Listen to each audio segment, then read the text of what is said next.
While tens of thousands of child migrants from Central America have crossed the Rio Grande to U.S. soil, thousands more never make it to the other side, and for one reason or another get stuck in Mexico. Here in Reynosa is another side of the border crisis. Bueno, lo que traje está aquí y esto es lo que me han dado. Ivan, a 14-year-old from Ceiba, Honduras, fled the country after a violent gang called 18 tried to recruit him and extort his family. He worries the gang is still looking for him. What is happening at the American Southwest border can be called many things, but emergency is a word that has best described the immigration overflow since day one. The Obama administration has few, if any, answers, and their most recent one already has a solid part of the nation up in arms wondering, honestly, is there anyone in Washington listening to the needs of the people who are already here? Those ideas that have come from the White House regard Honduras and some of the individuals coming over from South America. If you look at what the president has suggested in the last 24 hours, allowing hundreds of minors, that's minor children and young adults from Honduras into the United States without having to come through Mexico. It is a new draft of a proposal that the president is discussing. If approved, now understand this, the plan would direct the government to screen thousands of children and youths in Honduras to see if they can enter the United States as refugees or on emergency humanitarian grounds. This would be the first American refugee effort in a nation reachable by land in the United States.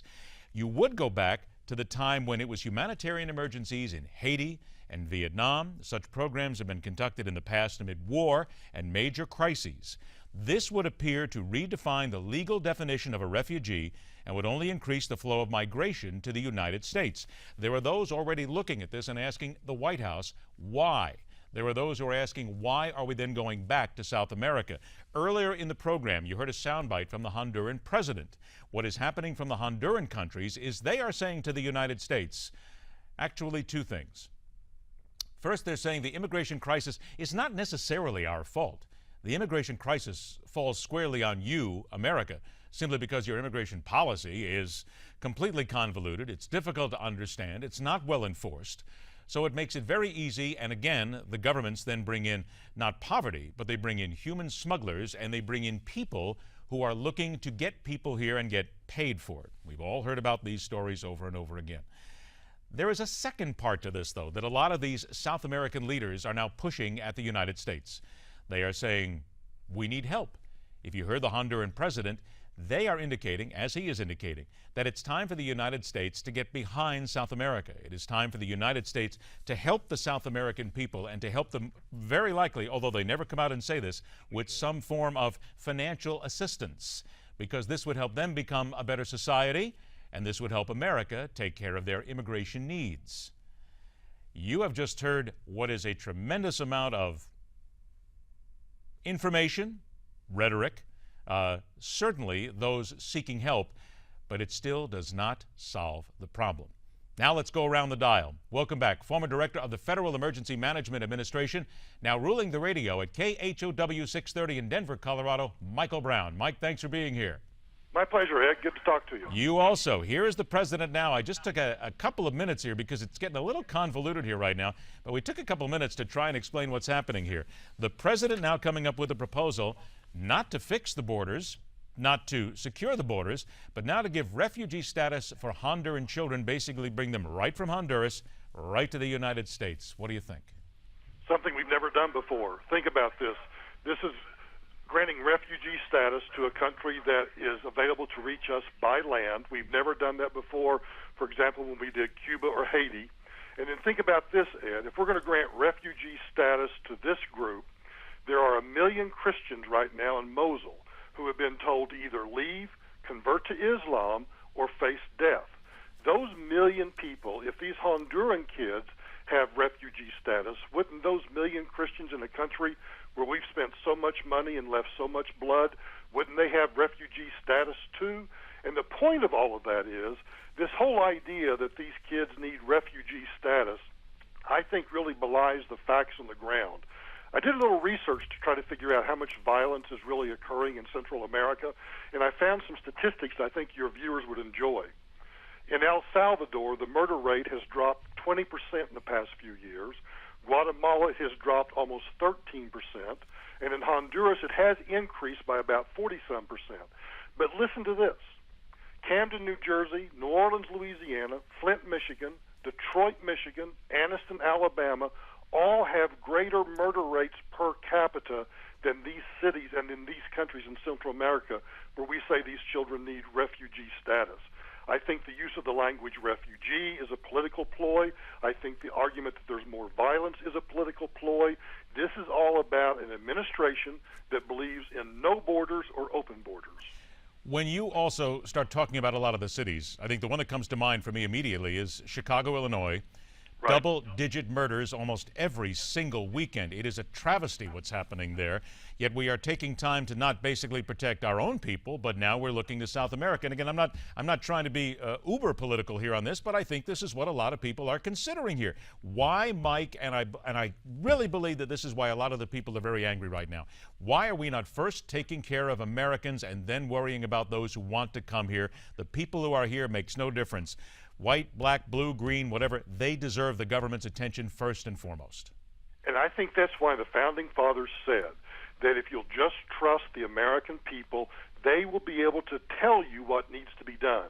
And I think the American public is saying here, look, we have serious problems at home, we have fiscal problems, we can't afford this, and if the standard is going to be that we have to take care of everybody in the world who just wants a better life, everybody in the world who, faces violence, well, good grief, Ed, that's probably 95% of the rest of the world that we somehow have to take care of. And I think the American people have said, no, we have problems here at home. A country without borders is no country. They see through this. And I think the American public's beginning to rise up and just say, no, we see through it completely. Let's talk briefly about what Rick Perry is doing in Texas, the governor of Texas now. The National Guard is out. There are people who are very concerned about the power of arrest here. There are those who believe the governor is doing what he needs to do, not getting help from the federal government here, needs to protect his own people. Yet there is concern that the National Guard doesn't exactly know what they're doing in a situation like this. Is it a good idea? I've always thought it was a good idea. In fact, I've advocated for some time now that we ought to waive posse comitatus in an area along the southern border, put U.S. troops there, and as an alternative, I've suggested many times, because this is a great example of how federalism is supposed to work. Here is a governor of one of the 50 United States standing up and saying, using my executive authority, using the National Guard that I have under my control, my people are under threat, I'm going to deploy them. And now the rules of engagement, what they can and cannot do, I think really needs to be studied.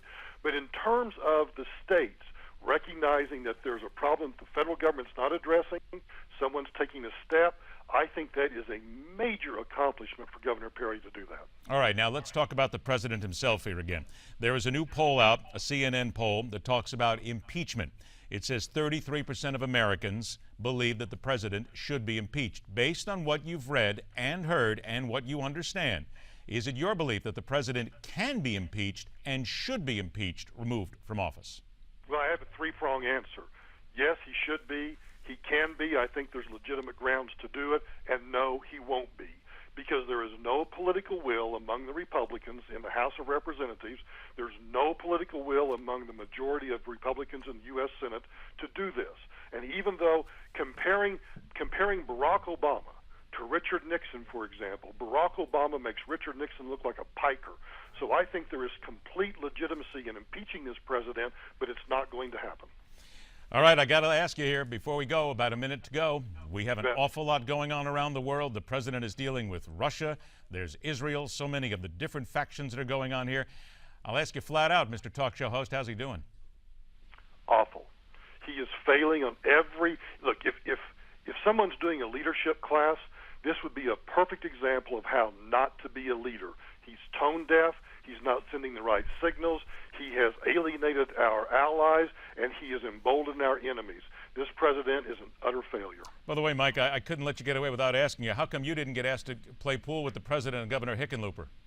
I think I was predisposed. I think I had, a teeth cleaning or something that day. It would have been easy. It's right down in Lodo, brother. You can't be that far away from I know. And listen, it made news here because it was like, you don't like photo ops, but here you are doing a photo op, Mr. President. Which he did in Los Angeles in the last couple of days, Right. too, and trash-talked his basketball shot as well. So it's nice to see, as many people would say, the president is certainly worried about the important things in life. Oh, yeah. Mike, Right. next time he comes into town, I'm going to make sure you get a pool cue put right in your mail, and you'll have one ready for you. Sounds great, Ed. Mike, always a pleasure. Take care.